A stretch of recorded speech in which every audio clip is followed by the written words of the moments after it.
Yes, sir. Yes, sir. Welcome everybody to a very special episode of YSN Radio, folks. Y'all rocking with the man YSN, and you are listening to the coolest podcast in the South. And joining me on the call today, folks, I got the lovely DJ Megz, and later on, you'll be hearing from the big homie Two-Pair Tate, folks. And our special guest for the show today, we got one of the hottest producers in the South right now, man. This man is signed to Dreamchasers Records, and he is producing for some of the hottest artists in the game. You probably heard him produce some songs for Duke Deuce, Block Boy JB, Cold Cash, and much more. Ladies and gentlemen, I'm talking about the one and only Mr. Hitkidd. What it do, man? How you doing, my friend? What it do, man? Yes sir, man. How you been, man? I seen on Instagram you've been out in LA putting in a whole lot of work. That Block Boy JB track just dropped last week, man. It's going crazy, bro, man. So tell me, man, what you been up to? Really just working out with my fiance since I've been back in Memphis. Like I always work out. When we go to LA, I be trying to work out. I be working out with being a done, but we be at Odell house at the top and stuff and working out. Everything else, it's been pretty slow, like kind of right now because of the I don't know, because we just really chilling. All my homeboys back. Ain't nobody really traveling like that, so I'm pretty sure it's gonna pick back up like crazy in a minute. Oh, most definitely. So it's like with the pandemic going on, did that slow anything down for you, or did it kind of just help you lock in and focus a little bit more? It's kind of much the same, but it's just for everybody else that I'm trying to work with or possibly was supposed to work with. Studio, as far as the studio, they only let like 5 people in. And that's kind of, shifting. It's just kind of making a shift a little bit with that. As far as traveling, it made traveling a lot easier, especially like in March. I'm talking about wasn't nobody in the airport when we landed. Damn. It was like naked. We was going to Vegas. We was going to drive to LA. But yeah, Corona really ain't slowed too much of the process down. Progress down. So everything been cool. Hell yeah. So walk us through an average day of Hitkidd's life. Like due to the pandemic, I don't know if anything's changed on what your day looks like, but what does it look like? I really just like get up.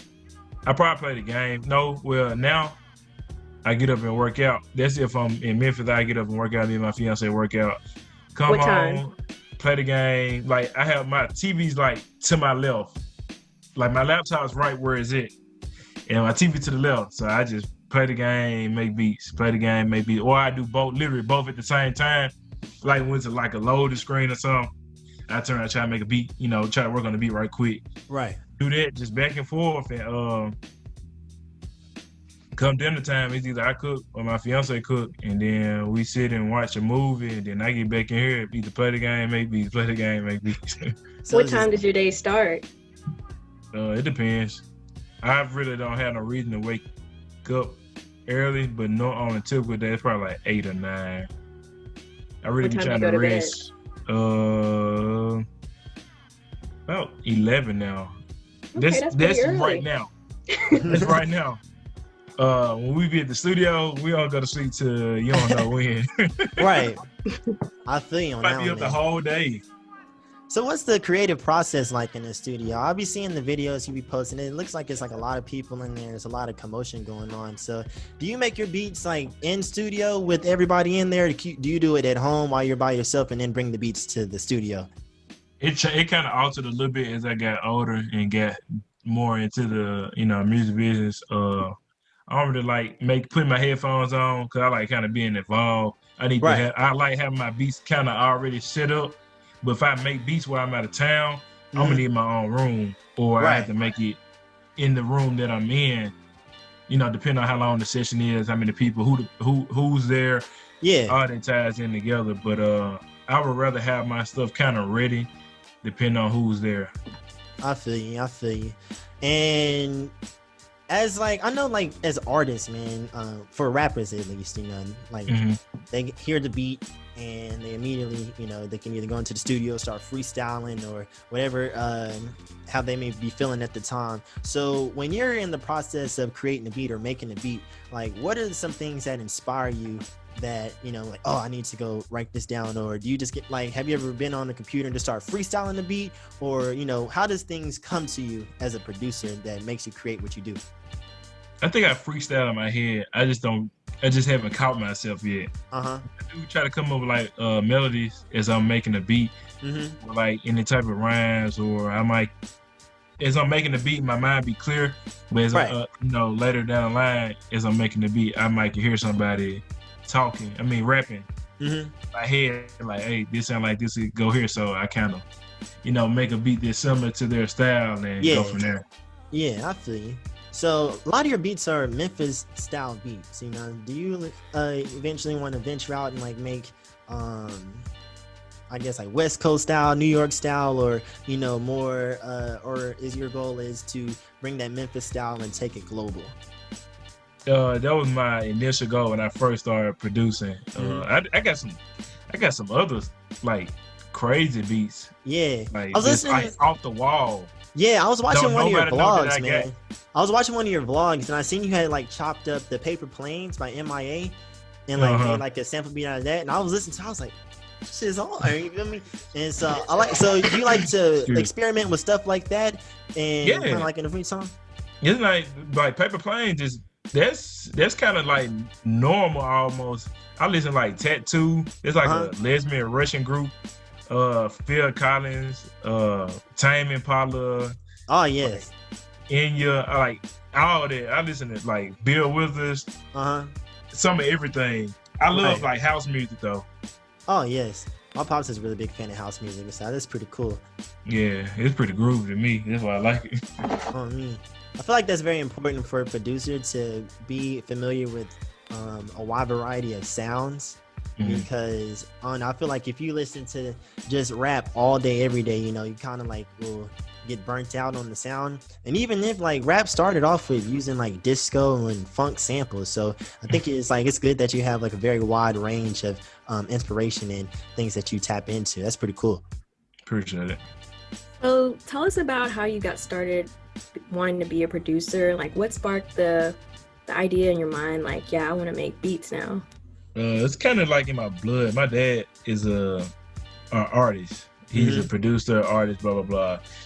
He was trying to rap a lot when I was young. So coming out the womb, I was already around music. And, you know, at like the age of 3, I had like toy pianos, cassette players. I used to record myself and like rap over a beat. I used to play the piano, like put one of the little demo songs on the piano, right? And rap to it, and like I used to press record, rap to it while the piano going on, and like have it on my cassette tape. I wasn't gonna put it on my album, but I didn't do it enough time because I have to record it. But that's what I used to do anyway. Growing up, I used to ask my dad, "Can I make beats on the MPC?" That's the little box thing with all the little squares, and he'll kind of like put it off, and he's like, "You know what you're doing, Aunt?" Blah blah blah. He'll say all that. So I think when I turned like 14 to 15, my friends, I was on my neighbor house, and his brother had FL Studio on there. I'm like, is that the little thing that Soulja Boy be using to make his beats? I'm like, man, that's something I can get hold to and go ahead and start making my beats. Right. So I ran back home. I was like, no, I'll forget this junk. I got it. And then tried to make some beats on the little demo. I didn't know when I left out, I couldn't go back into it and fix it. So we would just go back and forth. We'll walk to each other's house, letting each other hear beats while we raking the yard. Go back and forth. And then eventually we got better at it. And that's how I really like got to it. When I used to make beats, I put the program on my dad's laptop, but I had hid the thumbnail so he wouldn't know I was using it. Oh, man. Wow. Yeah, and then actually growing up, me and Duke used to be in the studio, but we was kids though. We didn't know. My dad and Duke Deuce's dad used to work together. Yeah. Oh, wow. That's awesome. That's pretty dope, man. We had Duke Deuce on the show last year, man. He was pretty cool. And I read up that you guys have been friends for quite some time, and you know, it shows that you produce a lot of his major songs. So just exactly how far back do you and Duke Deuce go? 2017. This when he dropped the whole lot of song. I think it's 2017, 2018. Mm-hmm. This when he dropped the whole lot of song, and I was like, man, it's just hard. So I was like, we gotta do something. So I had sent him some, and we like automatically like meshed, and we went off from there. He was everything I sent him, he was recording on. Right.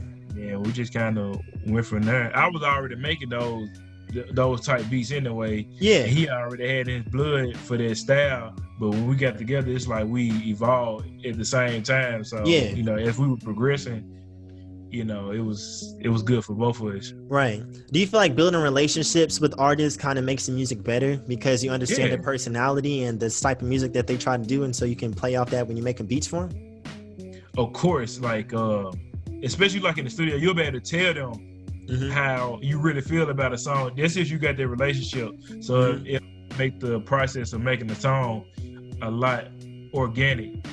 So, like for example, I'm with Clay Crucial Perry. Yeah. All the time. So I talk to him a certain way, then I wouldn't talk to like Drake or somebody because I don't know Drake. Yeah. So I'm able to get the best out of Clay because I'm right there with him, and we got the relationship going. Definitely. But that's huge. Yeah. Most definitely. And I see that you work with a lot of artists out in Memphis, like you just said, Duke Deuce, Clay Crucial, Block Boy, one of our home team members, Cash Keldry, them songs he produced on his last tape were pretty hard. Yeah, we went to school together. Really? Yeah, he was telling us, man, when we had him on a few months ago. And so like in Memphis, one thing I like to talk to Memphis artists about is like, is it easier for you guys to work together because y'all know each other and y'all are from the same city, or is it kind of like you want to wait till someone like reaches a certain status or something like that? Like, how does the dynamic go in Memphis when it comes to working with other Memphis artists? Most people, like, to me, is either I already know you or I like your stuff, so I reach out. Right. But you kind of got to kind of have like your stuff kind of set up. You don't want to be reaching out and this dude finna waste your time. He making good music. He got a little fan base, but at the same time, he didn't really reach he's not trying to reach his maximum capacity when it comes to like outdoing himself. So they just doing it like, man, I'm just doing music. Man, I see my homeboy rap. I'm like, man, I could really like we could really like do something, but I really want to wait to see if they really like taking it serious. Like I, observe people and study them, what they got going on, and then go from there. But man, it's like, I don't know. I'm just cool with a lot of people, just about everybody in Memphis, honestly. For sure. So it's a little easier for me. Sorry guys, if y'all hear all these cars, I live by a racetrack. Chapman Highway, it's finest. It's all good. It's all good. So what's that one quality you mentioned earlier that you look at artists and try to observe and see like certain things they do that lets them know that they're serious? So what's one quality that you look for in artists that automatically lets you know that this person is ready to go? Energy. Yeah. How so? I don't know. It's like it just can't be one thing. It's like energy and willingness. If you don't have like no drive, I can't deal with you. You're not gonna be sitting up here looking sad, whining. But this ain't going right. I ain't trying to hear all that. Right. That's the top thing. And energy, by that, what I mean by that is like you just you ready to do it. You need to be more ready than I am. Right. They got to be blowing your phone up like, hey, bro, we need to go to the studio now. Yeah, they need to make sure they on me. Right. So, yeah. So tell us what it's like. Have you ever worked like a difficult artist that, every beat you send them, they're not pleased or they want you to fix this or change that? Yeah. Luckily, he was my homeboy. I would have been like, yeah. Oh, man. Yeah, he was definitely like that. He still is. And I'm like, bro, I ain't gonna lie, you finna find you somebody else right now. I ain't just got it on me. I ain't got them type of beats you on right now. Don't be hitting me up about them type beats. I don't want none of that. Right. You got to hit me up for some. I can get you on this. Yeah. No, bro, that ain't what I'm looking for. It's just hard, but that ain't what I'm looking for right now. Well, you got to go somebody else home. Right. That's crazy, man. What are some of the biggest pet peeves that really grind your gears as a producer that rappers do? Hit me up for beats and don't respond after I send it, or people DMing me and not responding after I tell them something. What else? People not focusing in the studio, like they just like wasting time. Like, yo, hey man, I got my dog, bro. I'm like, yo, you got studio time. We got like 15 more minutes left. Right. Just like, wasting time is time. money, man. Wasting studio time is Yeah. expensive too, so it's Wasting plenty of time. That's That's crazy, right. man. I have it's a rapper from Nashville, Lil Crimson, and one of his lines off his newest album, he says, "Rappers crying about my feature price. You need a Kleenex, huh?"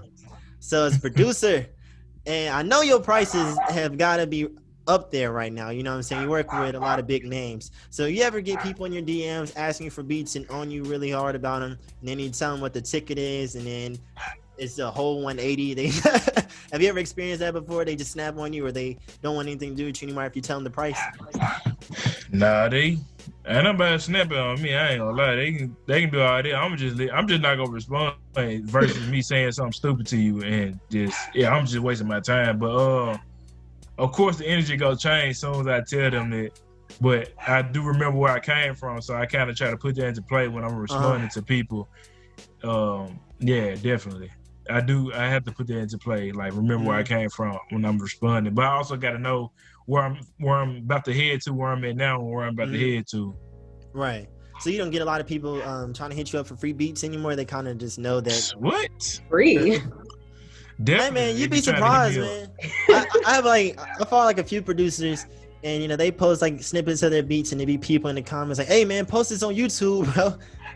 No. So they get like, They'll come in under my picture, video, and be like, send me that beat, bro. Or they'll DM me, man, send me a pack. And I'm like, bro, I legit don't know you. Like, I do not know you. I seriously haven't talked to you. Like, I see your little 17,000 followers. Like, I'm cool. Your little 17. I'm not gonna run up behind you because you got a lot of likes on your pictures, and that kind of mean that you got like a following, but still though, I don't know you. I might not miss what you got going on. Right. So I ain't trying. No, I'm straight on that. People ever try to pull the clout card on you? When I was a little bit younger, maybe. Nah, they still doing it now. But it's like the people they might try to name, I might already know them or could possibly reach them myself. So it's kind of, that's why I said when I was younger, they were able to, they could look at me and be like, yeah, I can blah, blah, blah. Yeah. But I know me, and I'm like, I'm going to go see them myself. So I don't really need you. So you can try to get what you want out of me to get, I'm going to work my way up. I feel you. So tell us what makes Hitkidd more special or better than like other producers out there. Because I know it's similar to like a competition. You want all the best artists on your beat. So what makes you different? I'm a producer. I actually produce songs. I'm in there in the studio, like literally producing a song. And I don't like people, like the artists being less of themselves. I actually check on the artists, blah blah blah, text them, check up on them, because a lot of artists are like really from the hood and they ain't got like no people that's like just checking on their well-being, and they just out here hustling. Most of them really need to make the money to make ends meet. Yeah. I have a different personality than any other producer I know. I got What's my own. that I just got my personality? own brand. Like my brand is like stands out itself. So that's why I definitely think I stand out a lot more than any other producer as well. I know I was watching something you was posting on Twitter. You said he was bringing Skechers back. I thought that was pretty funny. Oh yeah. I got plenty of Skechers. I seen somebody in person. They was like, "Bro, I didn't know you for real about wearing Skechers. Now I really be wearing it." You trying to get a sponsor? Yeah, I actually went up to the headquarters in in what city was it? I forgot what city. I think it was in Santa Monica. And they gave some contact, blah blah blah. But I don't think they trying to get me in those shoes. So it's cool though. I still wear them. I used to be fresh back then with the Skechers on until I don't know. My brother started to tell me that they weren't cool no more. Oh man. And I had At to first I stop was wearing the wearing Nike Monarchs until they turned into like a hype beast shoe. Oh, and I was man. like, yeah, I'm not finna wear these no more. Cause literally wasn't nobody wearing the Monarchs when I had bought them. So I'm like, I'm finna get these cause this fit my clothing style. Cause Right. I was wearing like the old school Nikes instead Mhm. of any other shoe. Yeah. So I got it, and people like, bro, what is you doing? Go. They told me to get it. I'm like, yeah, I'm finna get it for sure. I'm finna make them look good on my feet. Oh Well, man. it's probably like 2015 or something like that. And then probably like 2 years later, this when they all in Foot Locker. I'm like, yeah, I'm finna find me another shoe. Right. Yeah. It's always like when you find something that you think that no one else is rocking, and then 2 weeks later, everybody and mama got that same thing going. It's like so infuriating to me. I'm talking about people would tag me. They see somebody else wearing Skechers. Y'all Like, used hey, to wear. no, Hitkidd did it first. Did y'all used to wear K-Swiss? I would have wore them. I think Why? But they too. I don't know. They too blocky and I don't know. like you Dang, rocking. that was my like, favorite shoe. looks like you rocking some ibuprofens on your feet or something. Nah, I mean, I mess with the classic ones. The other ones, nah, they doing too much. They starting to come like them felines. The classic white ones. Yeah. Yeah. Little throwback junks. Yeah. I like those, man. I was watching one of your vlogs, bro, and it was a part in there where you were showing your computer screen and had Michael Myers on there, and you said this is your biggest inspiration because you're trying to kill everybody in the game. Is that still accurate? Is Michael Myers still like one of your biggest inspirations in the rap game right now? Not, but when I be making beats, it's mostly like this, like my somewhat playing to my persona because I love like scary movies. I don't do it for no like people like now making it like a thing to love scary movies, and I'm like, I really did this, you know what I'm saying? yeah. So I really do that. I really used to watch this with the lights off. My mom was at the house. Alone? Yeah. Yeah, of course. I watch all the movies back to back. She coming up in the house. Aunt, why ain't you sleep? I'm still watching Friday 13 Halloween. Yes, I'm a Jason girl all the time. Y'all remember like back in the day, like around Halloween, they used to have like the scary movie specials on TNT. I think they used to call it, like Fear Net or something like that. Yeah, Fear Net. That was dope. I ain't watching it. I used to be on it. I ain't gonna lie, I used to be on it. That's dope. That's funny. The scariest movie I've seen is Insidious. Oh yeah, I don't like that ghost and paranormal activity. Insidious was insane. I think it was it had to be Insidious 2. I don't get jump scared, but as far as like creativity and like really like a scary movie, I think Insidious 2. The Insidious series is pretty dope. Connected them so good. Yeah. Big facts, man. That's crazy you said that though, because I remember I used to like watch videos, and I'd always like see. It's you now. I know it's you now, but like back then, I'm like, who is this dude with this Chucky doll? Who's this man with the Chucky doll? And then like now it all makes sense. You feel me? Like seeing you're a horror movie fan, it makes so much sense now. Who turned you on to horror movies? Huh? Who turned you on to horror movies? I don't know. I really came out the womb like that too, cause my dad definitely he don't watch no scary movies. My mom, it might have been my mom, but I came out the womb watching Scooby Doo. So. Oh man, Scooby Doo was that slap, man. Scooby Doo was that slap, bro. So it kind of play a role a little bit. I feel you on that one, man. So I know that you a Q, man. Like much like myself, my friend. Where'd you cross at? Arkansas, Monticello, Romeo chapter. For sure. I'm IB, Spring 18. I see, so being in the frat, I know it's like a lot of people in entertainment and in that field and in the industry. So do you use those connections within the fraternity to kind of like spread your wings or garner more relationships? It just I know some people, but I wouldn't know until, we get around and get to chopping it up. Yeah. I don't really try to like use it as an advantage, but right. I really could. Right. I say I meet the people, and then once I know him, then boom, I see he's a brother. Then I go from there and try to build a bridge. So it's most definitely. Because I seen you was posting over DJ John Doe.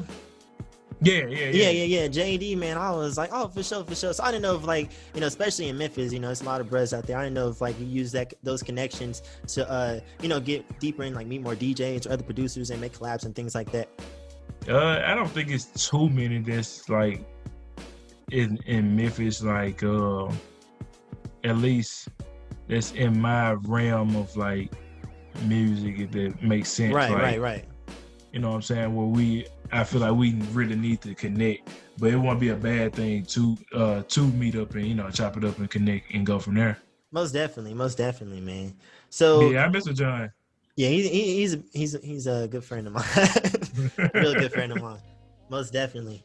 So speaking of relationships, man, I see that you signed to Dreamchasers Records, bro. Tell me how you fostered that relationship and how that came about. I wasn't even supposed to get signed. I went to New York with my homeboy Tate Adventure, and Meek had DM sent his number, and I went with Trey because I was making his beats. Mm-hmm. And Trey's friend Nick Baby OG, we all went. Us three went, but I ain't had no money. I had just moved in with my girl from school. Mm-hmm.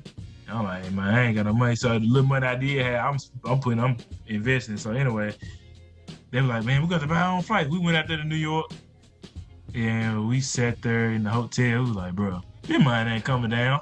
Right. We looking around. We trying to like peep scene. We was like, man, is he coming? We looked outside. We seen the Rolls Royce. We were like, that's his car. On God, that's that mine car. Uh-huh. He came down, boom, went to the studio, get the chopping it up. And it wasn't for me though. And then he was like, you got some beats on you? I was like, sure, yeah. I started sliding my backpack off. Yeah. Yeah, I'm ready. I already had some stuff made for like Meek before I even got there, just in case. Uh-huh. But not on no, like, I wasn't trying to be no opportunist, but I wasn't trying to lose an opportunity at the same time. Yeah, trying to play it cool. Yeah, so I was ready. So they were following me like after that, like literally like following me as in keeping up with what I had going on, and went from there. Hey, that's dope, man. Definitely took advantage of the opportunities that was presented to you, that's for sure. Yeah, it was a dope experience. I think that was my first time. That was my first time going to New York. Word? Oh man. Yeah. Still ain't been. It was cool. I ain't gonna lie. It was the first time, but when we walked into the hotel, it was in the big old rat. Uh-huh. And I'm like, yeah, we in New York now. I heard them rats are like big as dogs, like small dogs. Seriously. They big. I thought it was like a thing. Them rats are dogs. Right. So like with that Dreamchasers Connect, has that given you a lot of opportunities to work with more bigger name artists, like people like industry people in the game? Now I've been doing my own thing. I don't really throw it in nobody's face. Not necessarily like throwing it. I used to like DM people and be like, you know, I'm with Dreamchasers, I just signed, blah blah blah. When nobody respond, I'm like, all right, cool. I'm always just keep it, you know, simple when I'm DMing people. I don't know, it's really that blue check to give people attention. And my name kind of like hold weight, just being a household name. Mm-hmm. I don't really have any like really big songs, but the Dreamchasers give me a little pull, is at least in the like up north and out east. So that plays a role into it then. So tell us what, as an aspiring producer, what are some key messages you would tell people out there on how to get started and how to like pursue in their career? Just keep working. Just like when you open up whatever program you use, just keep doing it. You'll always learn something new.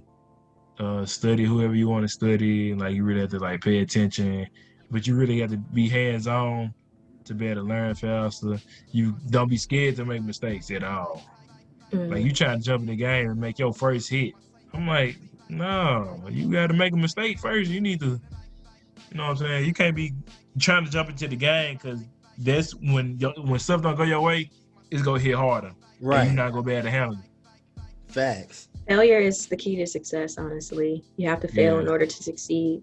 Yeah, you gotta have some hustle as well. You don't have no hustle, you'll be stuck in the same spot. I tell a lot of people, you can't be running in place. You need to be running going forward. Exactly. Right. Man. You waste a Literally. lot of energy in the same spot. You need to waste the energy going forward. Exactly. At least when you get to your destination, you're gonna be tired, but at least you be tired at your destination. You're at your destination. You Most definitely. running, you waste energy, and you tired in the same spot. Exactly. Now you shouldn't be like, man, bro, man, it just ain't working, fool. You know, they get to talking. I'm like, no, don't be blaming on nobody else. It's all on you. That's funny. Someone told me you have to be uncomfortable in order to grow and get out of your comfort zone. And if you're feeling uncomfortable, that means you're in the right spot.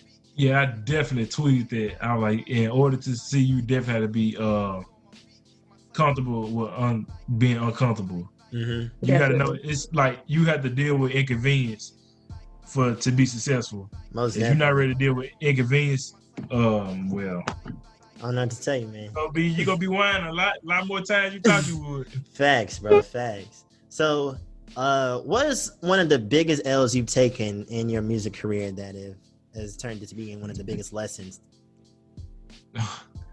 I think when I went to LA, I ain't do jack. I wasted my money going to LA. I had asked my mom for some money to go to LA. Oh man. All right, mom, can you send me $1,000? Son, for what, boy? I'm supposed to be me, blah, blah, blah. So she ended up coming through. I went. I'm sitting in the hotel the whole day. Uh-huh. I'm sitting in the hotel so like much, my head started hurting. Then the next day, I'm like, all right. He said he gonna let me go tomorrow. Uh-huh. Nothing. Damn. Nothing. I ain't do nothing but go to the mall, come back. I'm like, all right, he finna hit me up in a minute. Yeah, bro, I'm finna see your location. They see my location. Damn. I'm like, Did she man. send you $1,000 for real? Yeah. Wow. At that time. Wow. Wow. She knew I was supposed to pay her back, which I did. I ended Okay, up that's making good. a little money back though. Yeah. I told her I had to make sure I was gonna pay her back. But Uh-huh.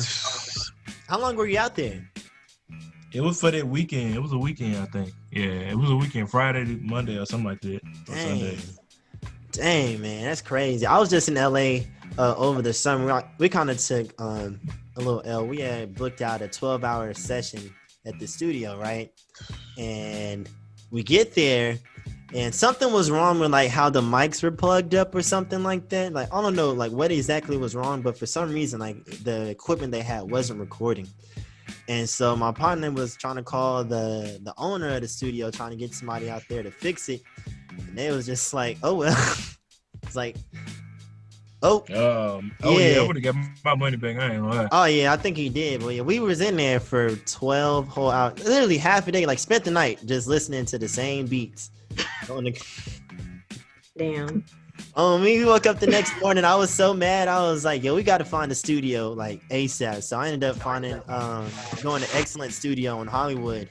It's like a last resort because I was like, yeah, there's no way that I'm going to go home without recording something.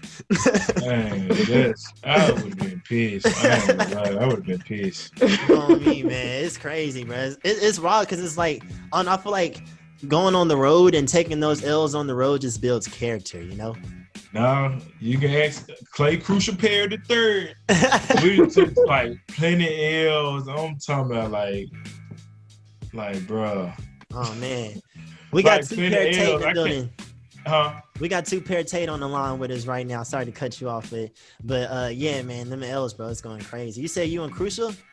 Yeah, it's just like we travel. We always travel together most of the time. Uh-huh. And it's just like we staying over people's house because we don't want to get in a hotel. Yeah. Wasting money. Airbnb people trying to take the money. We get to the Airbnb not like how I said it was. Somebody raped the rental car while we going. Oh man. Oh no, bro. We traveling about 7s, and one person missed a flight. Now we trying to pack up in cars. We got to move out because somebody was smoking in the Airbnb. They the neighbor snitching. We ain't even do nothing. Police coming, they getting our names, all that. Dang. The artist Block Boy not showing up to the session till 5 hours later. You go on. Just everything, man. I feel you on that one, man. I bet, like, I don't know, like those out of town. It's so much that can go wrong out of town. You know, it's just like you just gotta pray for the best. You know, but I think like that also comes with the territory. You know, because not everything is going to be smooth sailing. Yeah, if you go in like that, you ain't worried about nothing. Exactly, especially like if you got like an itinerary. No, I'm not. Out of my friend group, I'm not a person that had ever made an itinerary. Seriously, when it was time for me to have my little get together, which I just had probably last month, I had an itinerary. I sent it to everybody. Put everybody in the group to the itinerary. You ain't got an itinerary. We don't ever have an itinerary. Right. And so in our head, we might be like, yeah, we're supposed to go to this and blah blah blah, and then some stuff change up. Yeah. So you very like.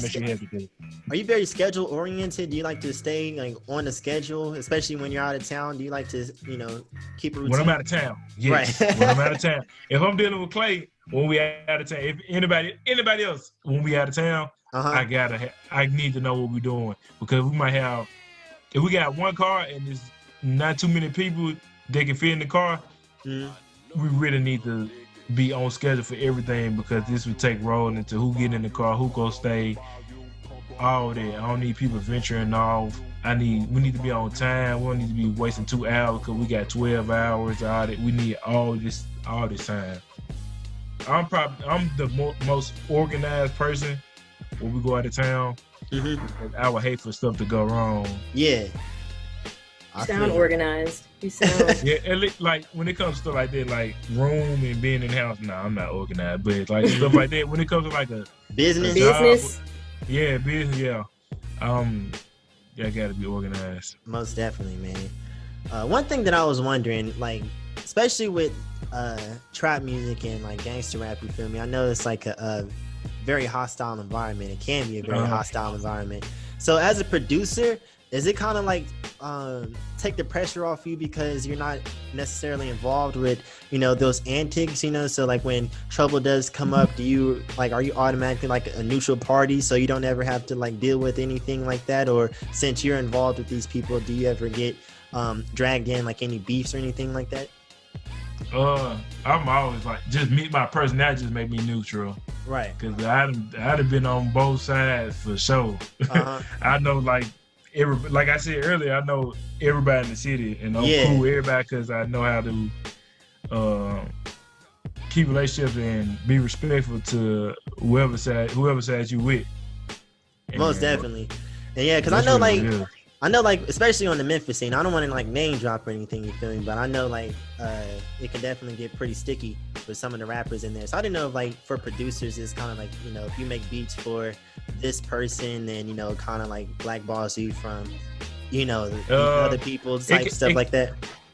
It kind of depends on the situation. It really depends on the situation.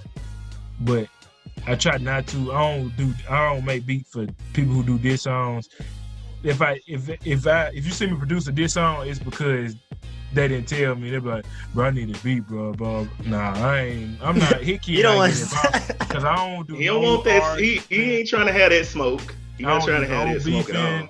None of that at all. Like if I'm really legit mad or I got a problem with somebody, I'm not doing none of that on the internet at all. So I don't get in nobody business like that. Man, y'all finna kill each other. Let me go around the corner. Y'all go do that. I ain't saying Jack. I'm finna maybe get some pizza or something. Do that after I leave. You come back with pizza like, damn, what happened? That's crazy. Yeah. So Hitkidd, so one thing I always wanted to ask you is far as your production style, like what inspired you for as your style of beat making to get it as crisp and clear as you do? I don't know. I just hate hearing like weird kicks. Like if they don't hit, it's gonna make my ears turn. Like it gotta sound like really gotta hit. I'm not explaining. It gotta hit though. Yeah, that's one thing I always wanted to like ask you, like, cause there's so like I can tell a Hitkidd beat from a Zaytoven beat. You know what I'm saying? Like I know if it's produced by you just from your sound, and like what do you think like has led to that authentic, like making it so authentic for you? I don't know. That's a good question. See, I knew that's why I was gonna throw that question at you, because I gotta dig into the mind frame of what has made you make some of these beats that a lot of people just talk about, just like, oh, that's made by Hitkidd. I don't know. I gotta make sure like my beats like sound crisp. If it's not sounding crisp, if I'm making it, I'm probably not gonna finish it. Like if the kicks and 808s don't like sound good, if they hit together, I'm not gonna render the beat out because I don't like how it sounds.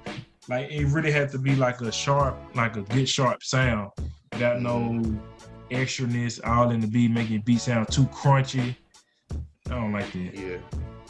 Yeah, because like I noticed from some producers where, you know, it does sound crunchy, where it's like they didn't take the time. You know what I'm saying? It's just like the craftsmanship, and it's just like from what I've listened to you is you are very like it's just a craftsmanship with it. You know, it's like you're sharpening the blade every time you're dropping a new beat out. Yeah, I definitely got to have some crispness in my tracks. Cause that will bother me. There's like another pet peeve when I'm like hearing beats. I'm like, man, what did he even listen to the beat before he even like sent it out? And it'll be a lot easier when it comes to like the mixing and stuff, like putting the vocals on top of the beats. Right. It'll make it sound a lot better. Right. I seen you tweet the other day. You said Memphis has some of the hardest female rappers out. So who are some of the hardest female rappers out in Memphis? Because I know about the Savages. I ain't gonna lie, like the Savage is probably like the only people I know off the top of my head. So can you put us on with some hard female rappers from Memphis so we can add them into the rotation? Ace Queasy, K Carbon. Go ahead and write these down. Yep. Get your notepad out. Get your notepad out. Got Ace Queasy. All this from the M. K Carbon. K Carbon. Okay. Red Rum. I've heard of Red Rum. I've heard of Red Rum. Me, her and Keldrin went to school together. Oh, okay. Wow. Wow, small world, right? Literally. Tennessee. Oh, girl. Well, she's not a rapper, but she's a singer. She's an artist. Girlfriend. Her name Girlfriend. What about Gabby Green? Gabby Green. I feel like she's very underrated, though. I feel like Gabby Green is very underrated. I've seen her like bubble a little bit, and I just don't. I feel like she can be up in the upper echelon because she can sing. I don't know. It might just have to do with like relationships, as far as because she might be on one side of Memphis and haven't reached, you know, a different target market as far as like in Memphis to be able to get everybody to hear her voice. Who else? Black Ice. This girl, she on my Facebook. Her name like Laterica Hunt, but she hard too. Who else? Dogface Tony. My bad. I think I've heard of her before. Laterica. I'm sorry. What was her name? Laterica Hunt. I think it's with a C instead we of a K. Definitely writing these names down, but Red Rum I have heard of. Yeah, Black Ice, her name like Ebony Washington, I think, on Facebook. Okay. Giving us the government. Thank you for the government. Because that's her Facebook name, because I don't think she put out anything with her artist name yet. I got you. Yeah. So are there any female rappers in the game that you are interested in working with or have worked with or we can look forward to in the future? Asian Doll, Cuban Doll. Okay. What's the other girl name? Molly Brazy. I think that's her name. Word. Brazy. Okay. Molly Brazy. I want to work with Cardi and Megan. Oh, that's like the home run. Another hard rapper. Let me find out you're supposed to produce WAP. Another hard rapper is Just Billy from Memphis. Just Billy too. Okay. Who else? Oh, I work with this girl named Winter from LA. I know who that DJ is. Duffy. Winter. I work with DJ Duffy. That's French Montana's DJ. Oh, I know who DJ Duffy is too. I follow her. Yeah, she's basically entertaining. So she be rapping, singing. She's pregnant now too. She about to have a family. Yeah. Of course, she love her kids. Who else? Can we get a Hitkidd and Baby Fendi track? Baby Fendi? Yeah. Who's it? Oh! Are we putting Hitkidd on right now? Uh-oh. I know. Oh, we put Hitkidd on. You said Baby Fendi. Baby Fendi. I have to check them out. Yeah. I know it's a female rapper. I think you would dig her. I think you would. I'm really going like blank. I'm trying to think of the ladies I already work with. Oh, Jessica Dime. Okay. Light Skin Keisha. Yeah. Well, Light Skin Keisha. Yeah. I like Light Skin Keisha. Yeah. So like with the debate, especially with WAP coming out a few weeks ago, there's been a very like heated debate about the dynamics of like women in the rap game and the content and everything, man. So what are your views on female rap and how they're taking over the genre right now? That's cool with me. I mean, shoot, you the producer, so the hotter they get, like that's more business for you. Yeah, it ain't really that. It's just like I don't know. I ain't know. There's no reason to be hating them because they getting on top. It's just it is what it is. Time for a change. It's cool with me. They ain't bothering me doing nothing wrong. I think that's the approach a lot of people should take to it because people really be like letting it ruin their day. Like when Megz could drop a new song to that, like right now, and there's gonna be somebody on Twitter just angry. Hating for no reason. Mad or troll them. I see that you be trolling a lot of people on Twitter or like going back and forth. That's pretty funny. Yeah, I don't be serious at all. Like I seriously don't be serious at all because my family don't do that. I feel my family did not do that, so I'm definitely not gonna do it. Right. So if I really got a problem with somebody, you would not see it on the internet.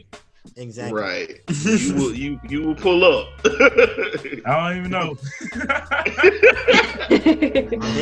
You didn't say Michael Myers is an influence, so you never know. You might put that leather face on.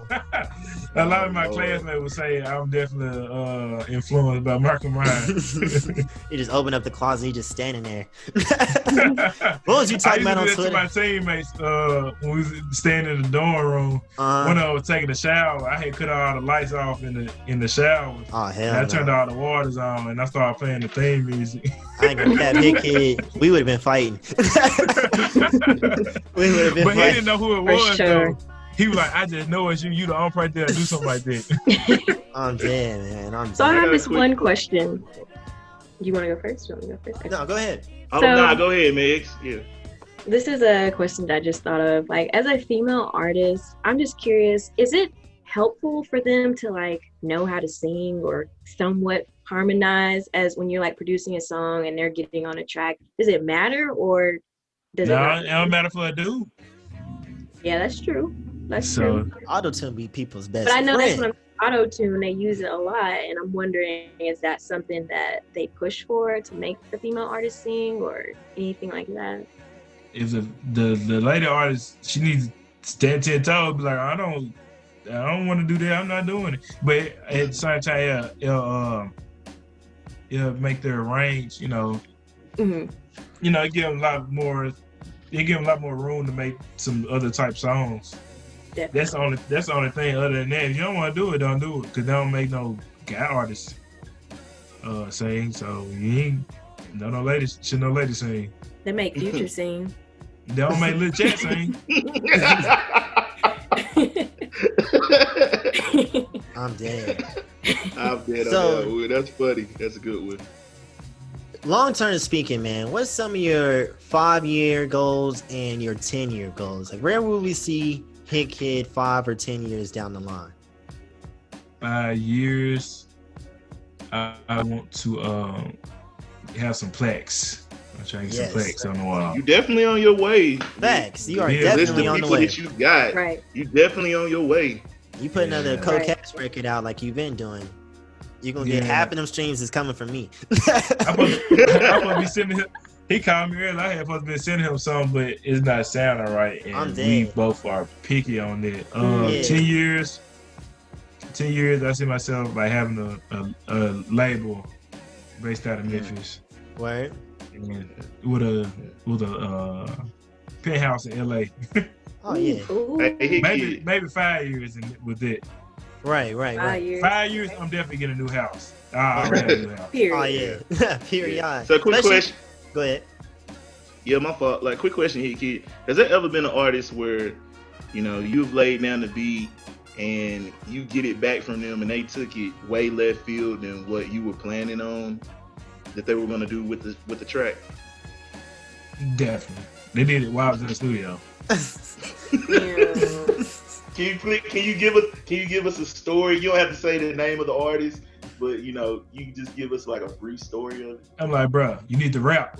Don't sing. It's not sounding right. I'll forget it be somebody else. Have you ever kicked somebody? Don't even put this out. You ever put somebody out the booth? Like you just at the board, you just like, hey, my man, just go ahead, hop off the mic, man.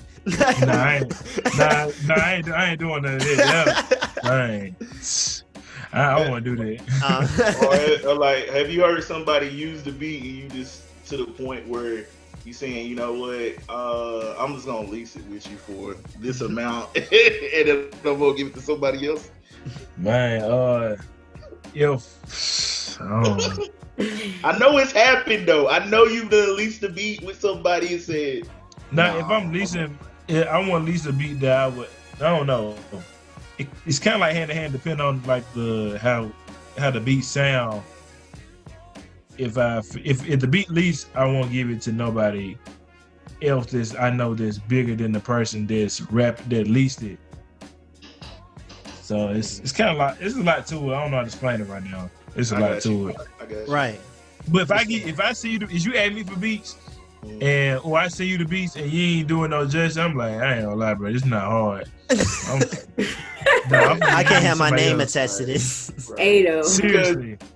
Because a lot of it, you know what I'm saying, you want to make sure that you know your publishing is getting your percentage right and making sure that it's coming out to where you're coming up on the upside of it. So has there ever been times where like you had produced a beat for an artist and you felt like you didn't get rightfully compensated? That's like a lot of times, but most of them people would be like my homeboys, or they say like sign. I don't really be tripping because if I want to get paid, I can get that from somebody else. Yeah. You know, so it's really not the thing. It's just I came up like building. I've been building. I'm still building. So like trying to charge my homeboys now is like, yeah, I'm not. Yeah. It's not. You know, we've been doing it for free, so. Why stop now? Yeah. That's nice of you. Right. I mean, of course, like if we get older, you know, in the music industry, like I'd be like, hey, you know, make sure all your stuff put in right. That's how we'll get our little royalty checks. As far as like paying me in advance, no, you don't have to do it unless it's like sign a label or unless they want to. Right. That's really nice. Okay. Makes sense. I know some people they like you gotta pay me even if we are friends. I'm not no money hungry person. I did this because this is a legacy for me. I'm not with all this. You went in for the music sake. That's lit. Yeah. You're passionate. I mean, but it's turned into a job now. Yeah. So I'm gonna have to get paid for the show. I'm gonna have to have the business right. But if I already been making tracks for you, you know, it's some way to work that out. Everybody else, you know, you gotta come definitely. You really gotta come right. Cause I don't know you because I'm gonna pass you on to my manager and my lawyer. Right. That's why I'm glad I got me a good manager and a fire lawyer. Shout out to all you need. Shout out to Kadeem, lawyer man. and your manager. That's my guy. That's my guy. He say no for me. That's good. I ain't gonna lie, bro. He ain't gonna do this. So question, how do you feel about like production teams, like the Concrete Rose production team, like a Beats by the Pound? How do you like production teams of like groups of guys getting together, forming those production teams where they just getting a lot of artists going? It's cool. It's a lot of money just circulating. I don't really want to deal with it as of now. It's too many like egos and No, because I need to be able to move on my own. You ain't moving faster.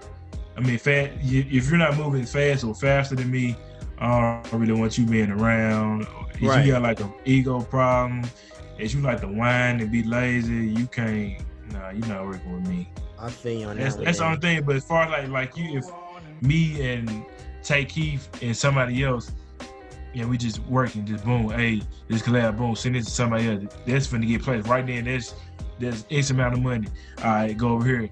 Hey, send me something for the center. I'm in the studio with him right now. And boom, you get his beat played. If y'all cool, you ain't gotta one night. You just got him some money for GP.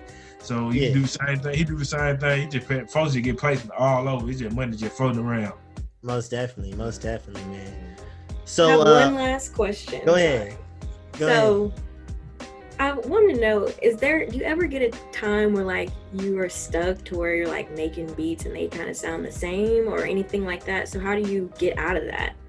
I just stopped making beats and just focus on like the business aspect of it. I just try to get the beats I already got placed. Or I just probably just play the game and just go do something else, take my mind off of it and take like a couple days. As I got older, it's like I can't be sitting up trying to make 10 beats. Ain't none of them. I'm making a lot of beats. What I'm doing with them? I'm gonna make 3 beats, and just make beats and make sure they sound good and place them. That's where if I'm like in a wall, the beats that I just made, I'm gonna try to get them out there, or the other beats, the previous beats I had, try to get them out there, and not try to like really force myself. And it's not necessarily like I'm not trying to dig deep and get it out. I'm literally like forcing myself, or I'm just putting out anything. Nah, I'm not going for mediocrity. So right. Hey man, it's a place for mediocrity in society, and it's not here. Yeah. Definitely, my friend. Not here. So what can we expect from Hitkidd in the future, man? Me to be on billboards. Billboards. You got any more mixtapes or projects dropping that we should know about? I don't know if I want to do it yet. At first I was gonna like do one recently. I might do it deluxe to my album. The Hitkidd for President? Yeah, cause I had some other songs I had wanted to put. It was really like supposed to be people from different states on there. It's gonna be 13 songs with different people from different cities and states, blah blah blah, whatever you want to say. Because 13 colonies, etc. All that. It's gonna be like something cool, but I changed my mind. Right. More like a compilation type deal, or you just? Yeah, I actually dropped like 17 or 18 mixtapes, either beats or compilation. Right. Okay. Most definitely, man. So that's awesome. Why don't you let the people know, before we get on out of here, man, why don't you let the people know where they can find you on social media, where they can find all your music at? Just let them know. You can find me on Instagram at HITKIDD, Twitter 0 HITKIDD 0. Really, you can just put in Hitkidd anywhere, but make sure you spell HITKIDD. And yeah, YouTube is HITKIDD WIDM. I have to make sure I get the acronym. I have to make sure I get the acronym right. Right. Most definitely. Well, Hitkidd, we really do appreciate your time, man. We really do like having really big people on here doing big things on the show, man. So we really do appreciate your time. Very excited to hear all the new music you got coming on, man. And best believe we're going to keep you on our rotation, keep you spinning, and keep that vision alive, brother, my friend. Hopefully we can have you on the show later on, man, in the future when you're on doing your big things after you get those plaques. Have you back on the show. We need you on the show after the plaques. Exactly. We got to do a follow-up with you, man. Yeah. We want to take pictures with the plaques. Exactly. After this at the house. Exactly. I'm going to have to sit on my head. Right. Yeah. So I need the whole tour. After the pandemic is over. If we can get in the XXL photo shoot as well, we would love that. Do it for producers. You're well on your way, man. Well on your way.